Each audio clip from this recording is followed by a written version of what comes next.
પણ સર તમારો સૌથી યાદગાર રોલ અત્યાર સુધી કયો રહ્યો કે જેના માટે FIR નો રોલ તો મારા હિસાબે તમારો વન ઓફ ધ બેસ્ટ છે કારણ કે એ રોલ નથી એ રોલની આખી આમ ઇટ્સ અ શૃંખલા છે પણ સૌથી વધારે જો સારો નાટકમાં રોલ હોય તો કોઈએ નાટક જોયું હશે પરણેલા છો તો હિંમત રાખો. ક્યાં વાત.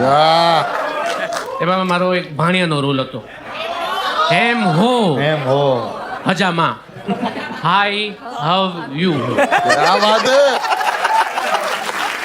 એક એ રોલ જે એની પણ એક નાનકડી હિસ્ટ્રી છે કે એ નાટક અમે લોકો 3 સીન માટેનો રોલ હતો એટલે મને બોલાવ્યો હતો કે અમારી પાસે ટાઈમ નહોતો બહુ એટલે મને કે 3 સીનનો રોલ જામને કરી જાય તું તારા હિસાબે રિહર્સલમાં આવજે GRમાં આવ્યો તો પણ ઠીક છે ન આવ્યો તો ડાયરેક્ટ શો કરજે મેં ઓકે તો કીધું 3 સીનનો રોલ છે આપણે ગયા રિહર્સલ કર્યું તો ચાલો એટલું ગમ્યું કે ટોટલ 8 સીનનું નાટક એમાં 7 સીનમાં હું હતો પછી ગજબ.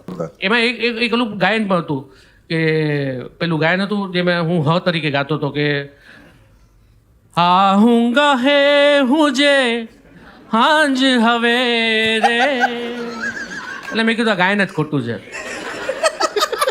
આહુંગા મેં તુજે સાંજ સવેરે તો બપોરનું શું. I'm tripping, I'm sliding, I'm riding through the back like must have on the beat, bro.